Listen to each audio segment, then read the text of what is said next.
So, about 2 weeks into the school year, my junior year, I'm called into the principal's office. And there I'm told that the school doesn't know how they feel about the topic of homosexuality. They don't know if they support it, they don't know if they don't support it. They're not making anything firm right now. They're not making a choice on the topic right now. But because of that, I'm not allowed to be gay at school.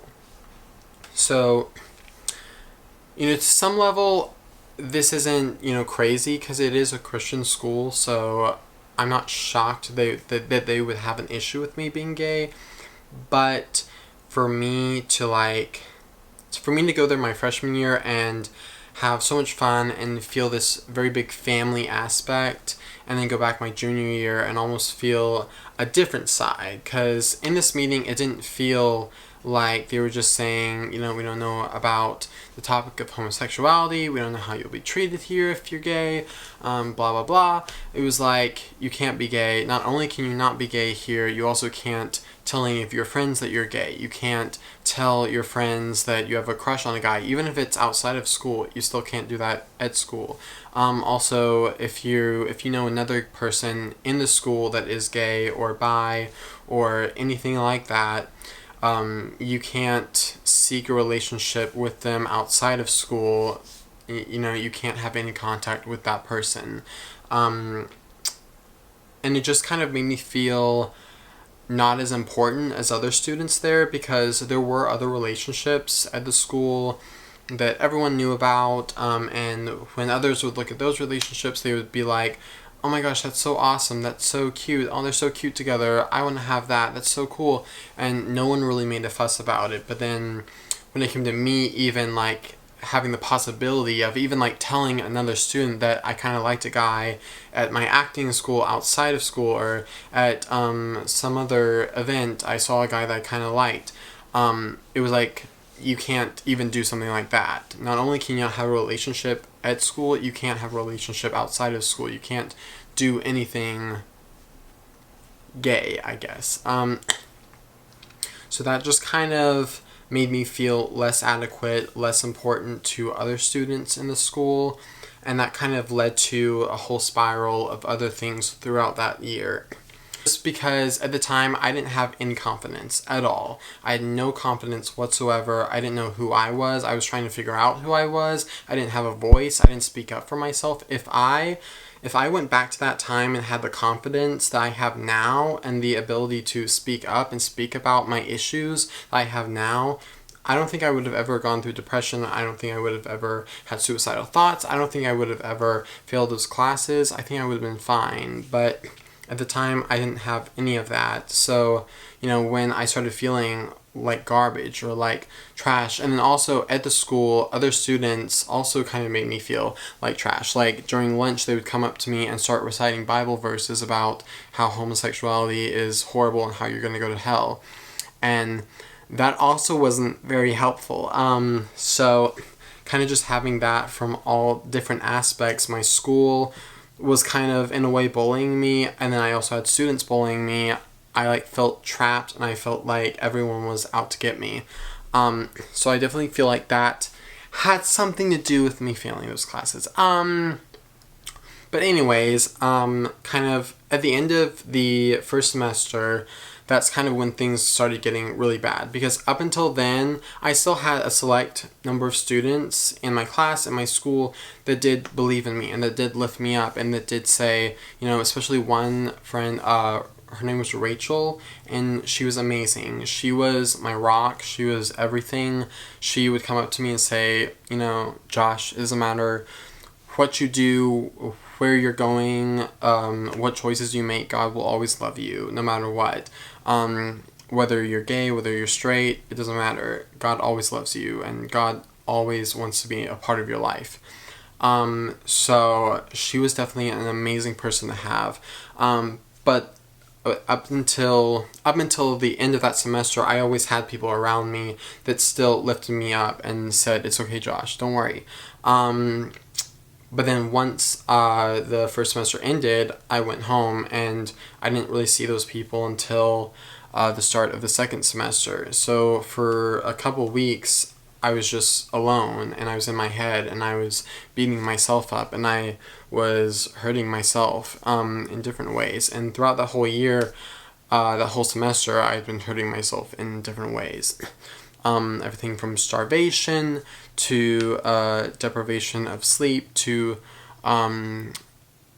just like really bad things, to getting to the point where like things like if I cut myself, I didn't go get a Band-Aid. If I, hurt myself in some way, I just got up and didn't even react to it. I didn't cry. I didn't react at all. I just didn't care if I got hurt. I didn't care if I broke a bone. I wouldn't care. It was like that bad. Going into kind of like the second semester, not really the second semester yet. It was still early in January. I started having a lot of really bad suicidal thoughts, and from that came a suicide note that I wrote. Just in the future, in case that ever did get that bad, I wanted to have something to give to my parents, to leave for my parents, so they know it wasn't their fault. It was nothing that they did.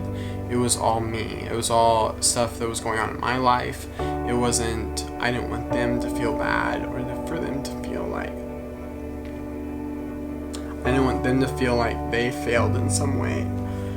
Like they made a mistake and this is all their fault. And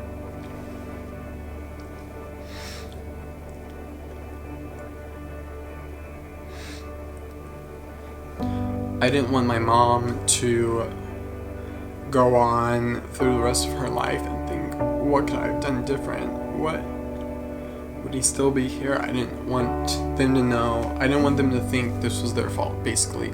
I wanted them to know this was just all other stuff that I couldn't handle in my own life, and this had nothing to do with you.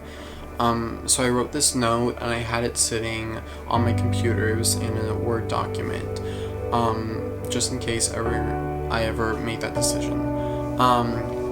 So later in January, the second semester had started back. So a lot of things, I was still dealing with all of those thoughts. I was really in this really bad place with suicidal depression, and I had all these thoughts, all these horrible thoughts. I was still tearing myself down every day. I still had people coming up to me, tearing me down. I had all of this stuff happening, and I was still failing 3 classes, and I think that's a big thing that contributed to my depression, is the thing that I always have wanted to look good to other people. I've always wanted other people to see me and be proud. So when, even if that's teachers, family, whatever it is, I want them to be proud of me. And I've based my self-worth off of other people's satisfaction of what I do, which is a big problem, and I don't know how to overcome that. I still have that to this day, and I really need to get away from that, but I don't know what to do about that. So basically I was just deciding my own self-worth off of how other people saw me, and because I was failing 3 classes, I felt like a failure every single day. I hurt myself, I beat myself up, not only about being gay and about being a misfit and being worthless and a piece of trash and a reject, but also because I was stupid, I was dumb, I was an idiot, I couldn't do anything right. So all of this stuff, I was beating myself up all the time, and late in January, it just got to a point that I couldn't handle, really. So one night, I went on my computer, and I printed off that note, and I left it on my bedside table, and then I got up and went to my car to go to a place in Franklin called the Natchez Trace. It's a place where a lot of people have killed themselves before, and it's gonna be it. So I didn't have my keys. I went back upstairs to grab my keys, and then I basically had this whole almost emotional breakdown that I realized what I was about to do. I realized what was going through my head, what was about to happen, and I just broke down. I broke down crying. I broke down. I was yelling. I was angry at myself that I let that get to a point that I would make such a big decision like that, something that would ruin my life, that would ruin other people's lives. And I felt even worse. And what really helped me, and what really I think saved my life, was something that my mom put together. I'm gonna be right back. So the thing that I think really saved my life that day was this. This is something that my mom has put together for all of us, for me, my brother, my sister, for my dad. We put one together for her, and this is just a scrapbook that just has messages from everyone that is closest to us. Has messages from my mom, my dad, my brother, my sister, my cousins, my best friends, people that have had a big impact on my life. There's one here from my dad, and it has pictures from like when we were children.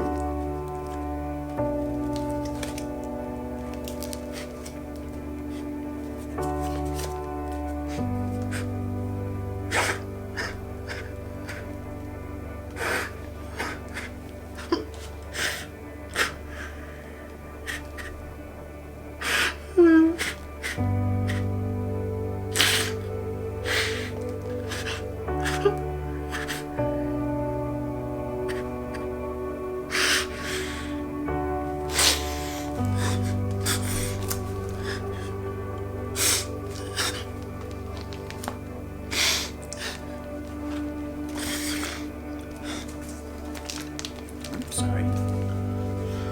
It's just like when I look through this, I see this little boy who's just so young and hasn't dealt with any of this. And I think if I had gone through with that and I had taken my life, I would have taken this little boy's life.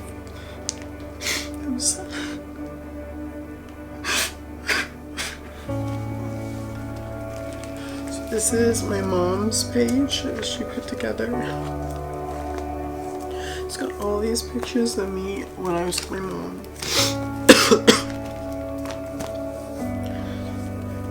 And I can just look back at this and remember all of these memories that I had.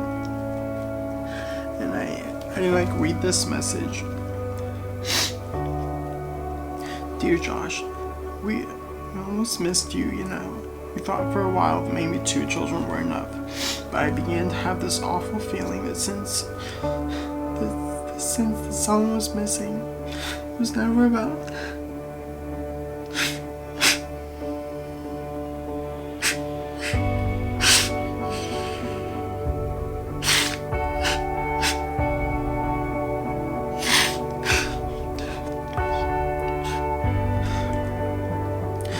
never about having 3 kids, really. I just knew we weren't all there yet. And then there was you. The moment you were born, everything was right. Our family was complete. I love your passion. You have this way of settling into a moment and drinking its nectar to the dregs. I think of you when I read these words. The only people for me are the mad ones. The ones who are mad to live, mad to talk, mad to be saved, desirous of everything at the same time. The ones who never yawn or say a commonplace thing, but burn like fabulous yellow Roman candles exploding like spiders across the stars. I envy your audacity, your willingness to dream big dreams. I exalt in your joy. It is contagious, you know. You are a celebration waiting for an excuse, and I love the way a person's face lights up when I hear she talks about it. Do you suppose there is anyone in the world as curious as you? Your creativity inspires and delights me. This is my sister. Little brother, I can't believe you're 16 already. You've grown up so fast, but I'm so proud of the man you're becoming. I love seeing you perform, whether it's singing or acting or playing your guitar.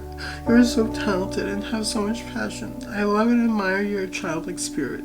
You're so much fun to be around. I'm so thankful for the great uncle you are to Kenzie. She adores you. You always made a little bit.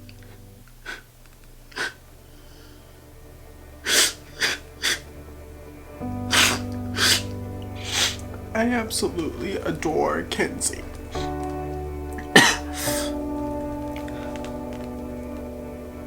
Just thinking about not getting to see her grow up and become a beautiful, strong young woman is just heartbreaking.